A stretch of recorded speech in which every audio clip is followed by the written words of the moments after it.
Okay, welcome back to Pachter Factor, my fellow babies. We are hopeful that you are a Patreon patron or a YouTube subscriber. If you are, then Shane is getting just enough to pay for gas to get to my house. You notice he's at my house. If you are neither of those, or even if you are doing one of those things, you have a chance to stick it to Amazon. So please stick it to Amazon. It's free if you're an Amazon Prime subscriber to link your Amazon Prime account to your Twitch Prime account. Do it. The instructions on how to do that are in the show description below my face. Do it. It's important. It's free money. Amazon pays Shane. You get charged nothing. This episode of Pachter Factor is brought to you by DeShazer Ryan Realty. Right now, Doug DeShazer has beautiful lots available adjacent to Koocanusa Lake in northwest Montana. Pull up your RV and access the hookups, or build your own construction. Either way, you have access to world-class fishing, hunting, boating, swimming, biking, hiking, and the internet. No matter where you're looking to buy, make Doug DeShazer your real estate consultant at 406-291-1643. That's Doug DeShazer at 406-291-1643. Okay, fellow babies, let's get to today's question from SIFTD from McWomble. There was a recent Apex Legends crossover event with Final Fantasy VII Rebirth where the rarest cosmetics cost over $300. The normal rarest cosmetics cost about half that, which is still outrageous, I agree. How can EA and Square Enix rationalize these prices? Is it smarter to price things for the whales in the community? Is EA trying to turn Apex Legends into an IP cash cow like Fortnite? All right, that's a very good question, and I can't speak specifically to an item in a game. I can tell you that the smartest game developers create a balanced economy. And by balanced, they price things so that the person who wants them can earn them or pay for them. The time you spend to try to earn it is worth it to you, and if it's not worth it, you'll spend the money to buy it. And so what you see in games typically is that items are priced between $1 and $20 to $30. It's really rare that you see a $100 item or a $200 or $300 like this.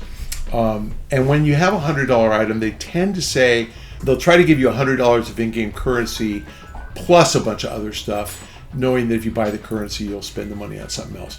The most successful games, so Apex Legends and Fortnite, have season passes. And what a season pass does is they charge you a modest amount of money, but they charge it regularly, like every month to 10 weeks. And what they do is, so some guys do 12 weeks, but they'll charge you $10 for a season pass, and they'll give you $10 worth of in-game currency plus all sorts of goodies. So everybody kind of does it because, hey, I'm getting back my $10, and you can use your $10 to buy a new season pass. So people do that, and that's been the success of Fortnite. And what Fortnite has discovered is you try to balance this, and you charge $10 a season pass, give them $10 of stuff, of in-game currency plus a bunch of stuff. And then the people who have the currency now suddenly have money burning a hole in their pocket, and they buy stuff. But the games that I've seen that are successful, and I've played hundreds of them, $1 is the lowest price, 99 cents, and 30 is the highest price for stuff. So 300, too much. I don't know what cosmetics are worth. I don't know why you want them, but whatever. 300, too much. I stopped playing Deer Hunter on mobile 10 years ago. Back then it was a glue mobile game, because I advanced to the point where I needed this really cool sniper scope, and I did the math on how long it would take me to earn it. 2 years. And the price of the sniper scope, $300. And I was just like, I don't want it that bad, but I can't get to the next level to advance to where I want to be without it. And everybody who was at the higher level had it, and I'm like, it was too big a cash grab. And it isn't that I can't afford it, it's that I chose not to afford it because it was ridiculous. And I'll give you a real world example. I was on a wine list, and when I started buying this wine, it was $250 a bottle.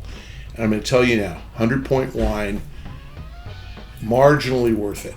I mean, they're really great, and it was the only one that I was paying that much for. Then it slowly went to $295, $395, $495, And I was only getting 6 bottles a year, so it wasn't like it was that big of an imposition. But then it went to $7.50, and I was like, this is stupid, and I dropped off the wine list. And it isn't that I can't afford it, it's that I chose not to afford it, because there are plenty of great wines for $50, plenty. There are plenty of 95 point wines for $100, and plenty of 98 point wines for $200. I didn't need the 100 point wine for $7.50. It's not, though the difference between a 98 and 100 point wine is imperceptible. I think that there is a balance, and I think the right amount to charge is no more than 30. I think you charge more than 30, you're screwing the consumer. Is EA trying to turn Apex Legends into an IP cash cow? The good news is the decision maker there is Vince Zampella, and Vince is a really good dude. And if this doesn't work and he gets consumer backlash, he will stop doing it. So I suggest that you go into any user forum, Reddit or anything, and bitch and moan, and he'll see it. He is a consumer-friendly guy, and interesting that cosmetics, everything is cosmetic in these games because Vince doesn't want to charge people pay to win. I mean, I get it. He doesn't want to charge for a sniper rifle. So everything is a rare skin or a rare thing.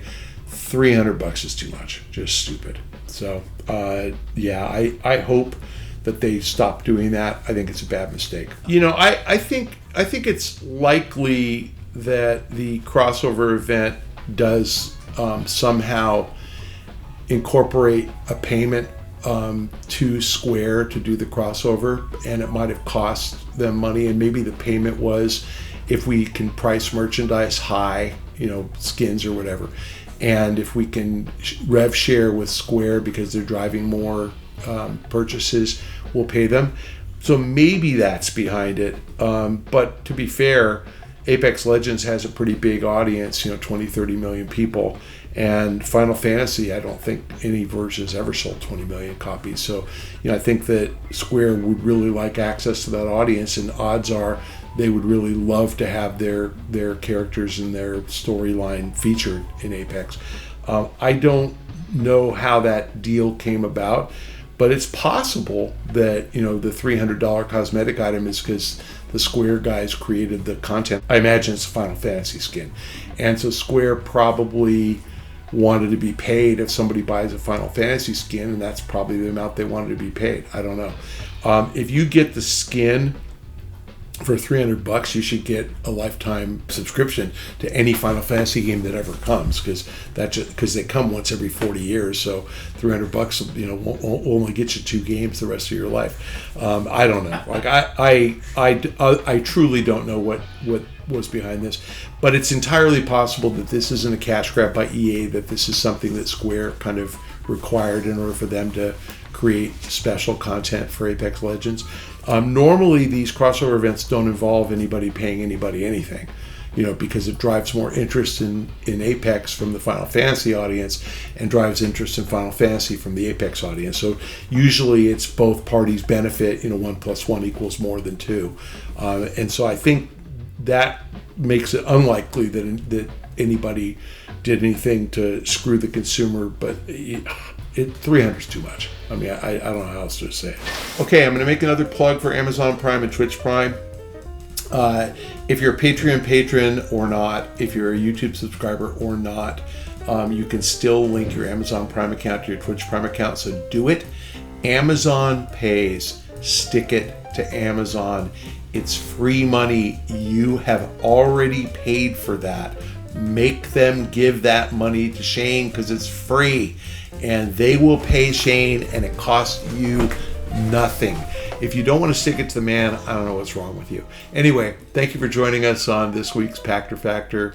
We will see you next time.